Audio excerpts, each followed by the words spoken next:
4. Le agradezco a Valeria Moy, directora general del Instituto Mexicano para la Competitividad, el IMCO, que me tome la llamada. Valeria, buenos días. Buenos días.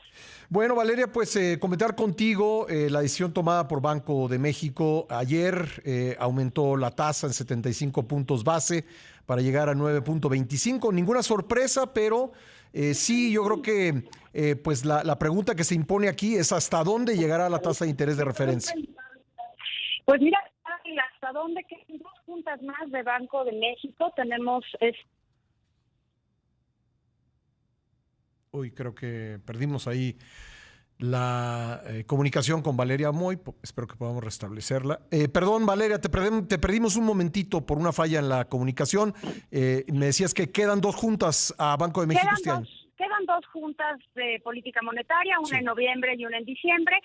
Y se espera que una más sea de otros 75 puntos base, lo cual llevaría la tasa de interés pues a 10%. Sí. Y luego queda la otra reunión. Y la duda en la otra reunión es si será una subida de 75 o de 50 puntos base. Entonces, Pascal, yo no tengo ninguna duda de que terminará por arriba del 10% la tasa de interés.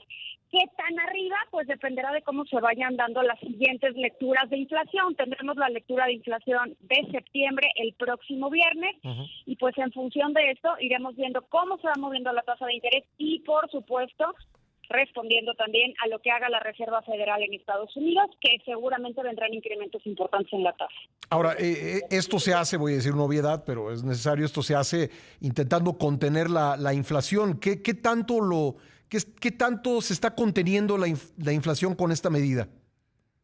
Aquí hay un tema bien interesante. Cuando tenemos la inflación, siempre la tenemos, por decirlo de alguna manera muy casual, a toro pasado, ¿no? Cuando te dan la inflación, por ejemplo, la última inflación que tenemos es la de la primera quincena de septiembre. Ya no estamos en la primera quincena de septiembre. Sí. Y la tasa se fija hacia adelante, la tasa se fija hacia el futuro.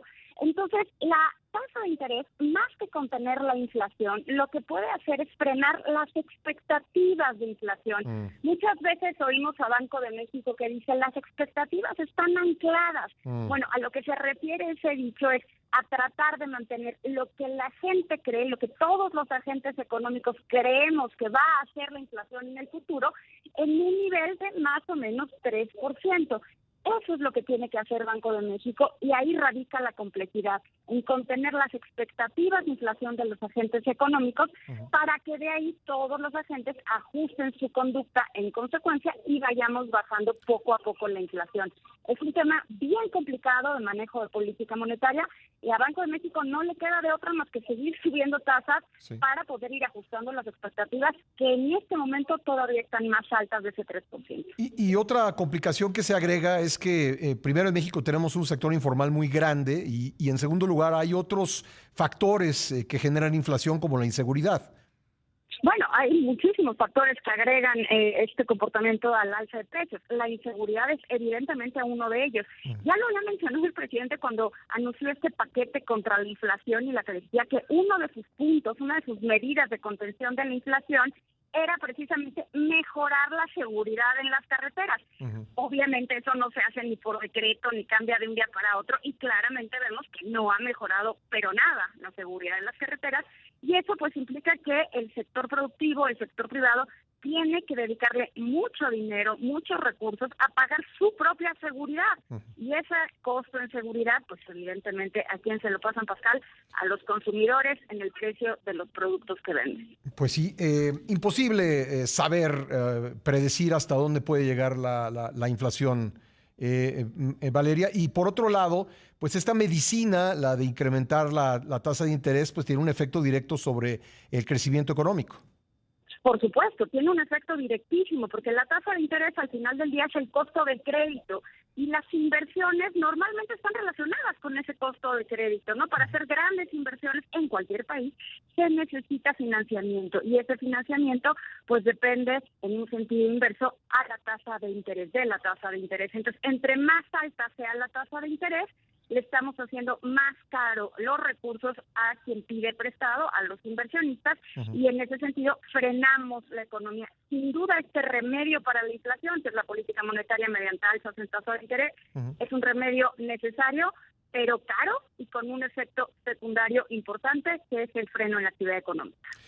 Por último, ayer revisando este libro que se llama Mis tiempos, que son las memorias de López Portillo, me recordé, porque la verdad no lo recordaba, que la razón por la que se le quitó el IVA a los alimentos fue una medida para tratar de contener la inflación en el año de 1980. ¿Hay algo que se pueda hacer desde el punto de vista de la política fiscal para tratar de contener el aumento en el sector de los alimentos, el aumento de precios? Eso no contiene la inflación, ¿eh? O sea, eso es una medida que va más relacionada con el tema regresivo o no regresivo de la inflación, más que contenga la inflación. Porque pues al final del día todos los bienes, menos los alimentos, tienen impuesto al valor agregado. Entonces, eso no es una medida que contenga la inflación, pero ni remotamente. Yo creo que es una medida que se aplicó en ese momento por otras razones disfrazada para contener la inflación. Me parece tampoco que nos debería de sorprender.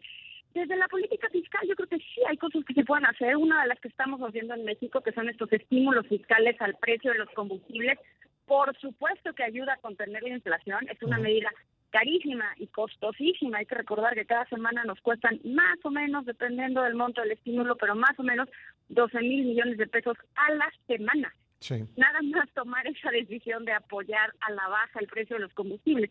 Y eso sí frena la inflación, para que veas, porque pues al final del día el combustible es uno de los insumos principales en la producción y en el transporte de cualquier bien. Entonces eso sí está contribuyendo a que la inflación no sea de doble dígito en este momento, pero de nuevo, sí tiene costos y esos costos son en miles de millones de pesos.